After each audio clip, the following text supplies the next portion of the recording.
Mo kí gbogbo ẹ̀yin olólùfẹ́ àwa ìṣeré oní tíátà pátápátá káàkiri gbogbo àgbáyé. Ẹ̀ṣẹ̀ fún àdótójú òní ti yan. Ẹ jọ̀ọ́ nítorí Ọlọ́run. Ẹ̀yin fáǹsì wa ọ̀rọ̀ yín ti fẹ́ sú wa báyìí. Kí ló dé torí pé tẹ́ bá ti lè gbọ́ nǹkan kan aburú díẹ̀ nípa òṣèré, ẹ má máa promote ṣé ẹ ń gbàdúrà pé kí aburú máa ṣẹlẹ̀ sí òṣèré ni? Ẹ ń gbàdúrà ká máa kú ni? Kò sẹ́ni tí òun kú, kò sẹ́ni tí òun ṣẹ̀ṣẹ̀ sí. Tábàdọ̀ hospital sọ pé èèyàn náà ló wà mẹ́wàá tó. Ẹ̀yin èèyàn wa, arákùnrin tí a mọ̀ sí Parí Olódó ó ti jáde wá sọ̀rọ̀ nípa ikú arákùnrin olóògbé tí a mọ̀ sí Ògògó. Ó ti jáde wá sọ̀rọ̀ nípa ikú rẹ̀. Ó ní wípé kí ló ṣẹlẹ̀ tí àwọn èèyàn fi máa ń broadcast tí wọ́n bá ní pé ìṣẹ̀lẹ̀ burúkú ṣẹlẹ̀ sí òṣèré kankan tàbí bóyá ìṣẹ̀lẹ̀ kankan ṣẹlẹ̀ sí ẹni tí mo jẹ́ wípé ó popular. Ó ní wọ́n máa publicize ọ̀rọ̀ náà ni. Ó ní wọ́n máa gbé kiri orí social media. Ó ní kí ló ṣẹlẹ̀, ó ní kí ló dé. Arákùnrin yìí ó ké gbàjarè, ó tún wíṣì àwọn ìdílé Ògògó, ó tún wíṣì wọn wẹ́lẹ̀. Ẹ̀yin tèmi ẹ gbìyànjú láti wo fọ́nrán yìí láti bẹ̀rẹ̀ títí dé ìparí torí wípé kò sí ọ̀rọ̀ tí Parí Olódó sọ ní ìparí fọ́nrán yìí. Ẹ jẹ́ ká wò ó. Nípa lórúkọ ni àìmọ̀ bíríkìlà, àìmọ̀ kápẹ́ntà, àìmọ̀ lọ́ọ̀yà, àìmọ̀ ẹnjíníà, àìmọ̀ olówó ńlá tó yẹ kí wọ́n wà lọ́sibítù báyìí tọ́wọ́ náà ní ìṣòro kan tàbí kejì tó ń dà ọ́ láàmú.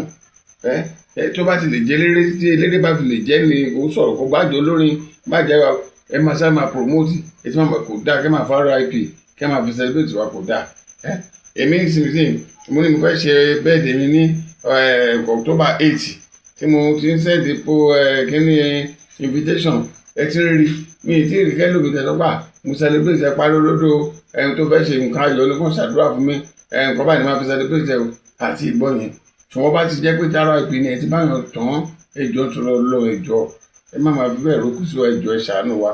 Yàtá jẹ́ iṣẹ́ yìí ó kọjá pé kéèyàn má tẹ̀ jẹ ọ̀rọ̀ rárá iṣẹ́ tí ò ní pension a máa ṣe dọjọ́ alẹ́ ni bàbá bá kò sí dọjọ́ kú ni wọn àwọn gàgà wa ẹbí sí dọjọ́ alẹ́ ni àwọn ìdánilọ́ láṣìwà lẹ́nu ẹ̀ wọn ò tí kú ẹjọ́ torí ọlọ́ ẹjọ́ ẹ̀yin olólùfẹ́ wa ẹ̀yin tẹ̀ lọ ń kọ bá kọ́mẹ̀ntì nípa àwọn eléré ẹjọ́ Ògògó lóòótọ́ ní challenges àti dúpẹ́ fọlọ́run pé Ọlọ́run ti ń gbàdúrà tó ti ń gbàkóso ẹjọ́ tó àdúrà ní kẹfì ràn lọ́wọ́ náà bá ní nǹkan tẹ́ ẹ lè lò owó oníkàgbọ́dọ̀ ti ń ju nǹkan tá a lè lò kò sẹ́ni tí ó sì kò sẹ́ni tí ò ní kankan lára kò sẹ́ni tó gbádùn tán ó ti ẹjọ́ tó lọ́mọ bẹ̀ wá ìjọ ẹ má máa sọ sọ́pà àwọn èsì ó léré mọ́ ẹ má máa tí kò bá ti ṣẹlẹ̀ má máa sáré máa bá wa promote tí ò dáa kò ní kú ẹ̀yin náà ní kú aburú tó wà náà lónìí jẹ́ ti gbogbo àwọn kò sí tó àìsàn tó máa ṣọ́ dáhùn ní tí ó máa mẹ́mìí lọ kò ní ṣẹlẹ̀ sí wa o ẹjọ́ Ògògó ọmọ kúlódò kò sí tó máa ṣẹ̀mí ẹ̀ agbára Ọlọ́run àdánwò ni kò ní jáde tán fún un kò sẹ́ni tí ò kì í sí ìwà ayé lágbára Ọlọ́run ẹ ṣe gbogbo ẹni tí ẹ̀rẹ̀ ń bá wa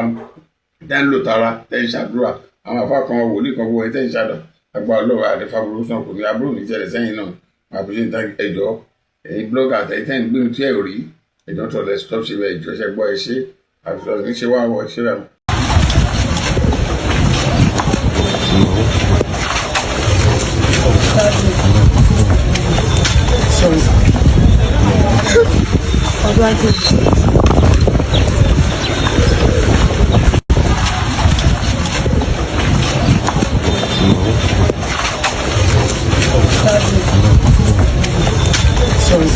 Ẹ̀yin tèmi Yínká Quadri lẹ́ ń wò yìí níbi ìsìnkú arákùnrin tí a mọ̀ sí Táíwò Hassan Ògògó níbi tí ó ti ń wẹkún mu.